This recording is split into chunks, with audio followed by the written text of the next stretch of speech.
Jesus songs Telugu 03 family నేను మళ్ళీ వచ్చేసా. So today again we are playing Bible app for kids. So previous episodes ఇంకా ఎవరైనా చూడనట్లయితే వాటి యొక్క లింక్స్ అనేవి నేను కింద డిస్క్రిప్షన్లో ఇస్తాను, అక్కడ నుంచి మీరు చూడొచ్చు. అలానే దీని యొక్క ఈ గేమ్ యొక్క లింక్ అనేది నేను కింద డిస్క్రిప్షన్లో అలానే కామెంట్ సెక్షన్లో మీకు పిన్ చేసి అవైలబుల్లో ఉంచుతాను, అక్కడ నుంచి మీరు డైరెక్ట్గా డౌన్లోడ్ చేసుకోవచ్చు. సో ప్రీవియస్ ఎపిసోడ్లో మనం దేవుని అద్భుత వాగ్దానము 4th చాప్టర్ దేవుని అద్భుత వాగ్దానము కంప్లీట్ చేసుకొని కార్యాచరణ కూడా ఆడి ఉన్నాం. సో ఈరోజు ఎపిసోడ్లో మనం ఏదైతే అబ్రహాముకు పెద్ద పరీక్ష అబ్రహాముకు పెద్ద పరీక్ష అనే చాప్టర్ని చూద్దాం, అలానే తెలుసుకుందాం. సో మీరు నన్ను సపోర్ట్ చేసినట్లయితే ఇంకా మనం ముందుకు వెళ్ళొచ్చు ఫ్రెండ్స్. ఇంకా మనం లేట్ చేయకుండా వీడియోలోకి వెళ్ళిపోదాం.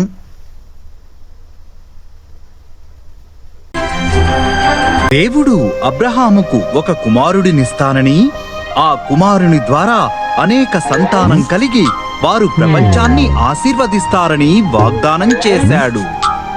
కానీ పిల్లలను కనడానికి అబ్రహాము శారాలు చాలా వృద్ధులు.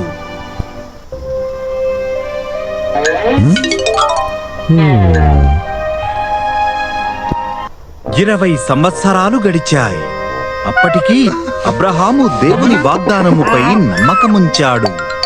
అతనికి 100, శారాకు 90 సంవత్సరాల వయస్సున్నప్పుడు దేవుడు తన వాగ్దానాన్ని గుర్తు చేస్తాడు. శారా ఒక కుమారుని కంటుంది. వారికి కుమారుడు జన్మించినప్పుడు శారా ఎంతో సంతోషముతో నవ్వింది. దేవుడు నాకు నవ్వు కలుగజేసెను అని శారా అన్నది. కాబట్టి వారు తమ కుమారునికి ఇస్సాకు అని పేరు పెట్టిరి. దాని అర్థం అతను నవ్వుతాడు.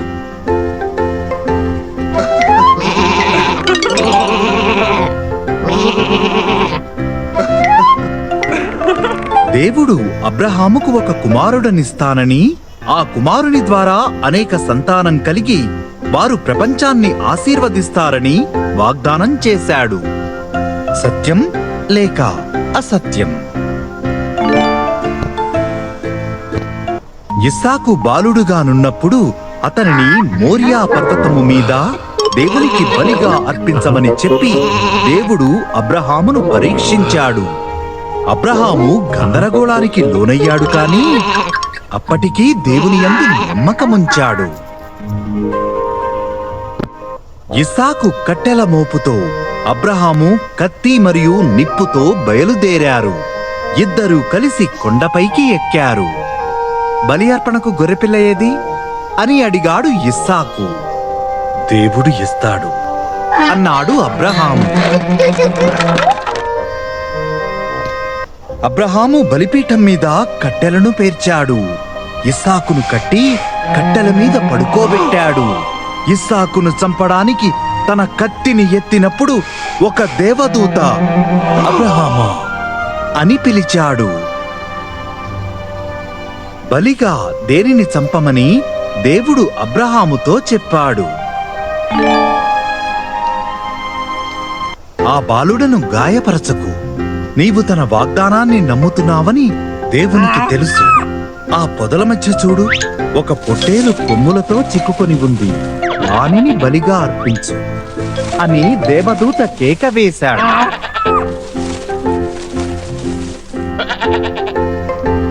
అబ్రహాము తన కుమారునికి బదులుగా ఆ పొట్టేలును బలిగా అర్పించాడు. దేవుడు ఆ బలికి పొట్టేలును అనుగ్రహించాడు కనుక ఆ ప్రదేశాన్ని దేవుడు అనుగ్రహిస్తాడు అని పిలిచాడు. దేవుడు చెప్పినట్లుగానే ఆయన వాగ్దానం నెరవేర్చబడింది.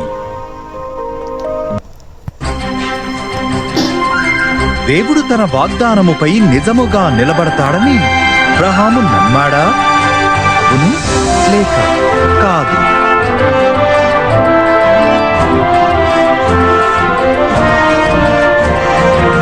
మనం 5th చాప్టర్ కూడా కంప్లీట్ చేసుకున్నాం, ఏదైతే అబ్రహాము పెద్ద పరీక్ష.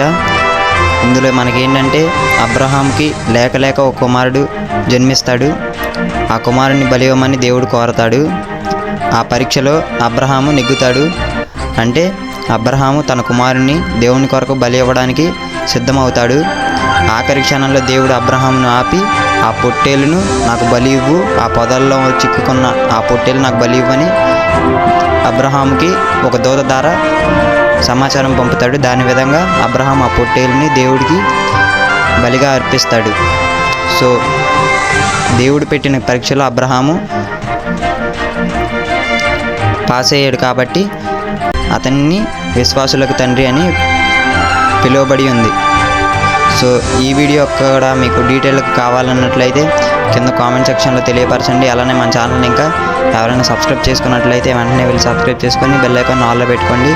అలానే మీ యొక్క రెస్పాన్స్ని అలానే ఈ వీడియోని మీ ఫ్రెండ్స్ అండ్ ఫ్యామిలీకి షేర్ చేయండి. వాళ్ళు కూడా దీన్ని చూసి ఆనందిస్తారు. ఇంకా లేట్ చేయకుండా కార్యాచరణ అనేది ఆడేద్దాం.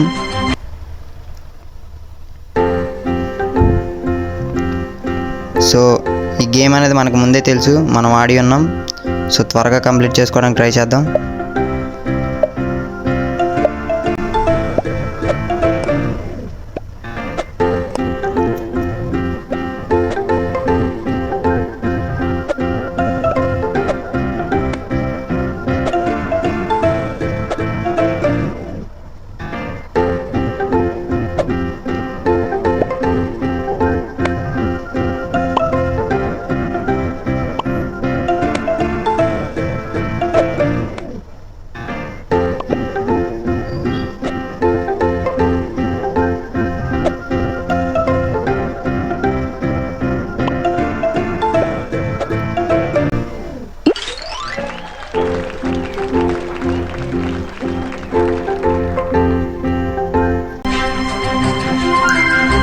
సో మనం కార్యాచరణ కూడా కంప్లీట్ చేసుకున్నాం.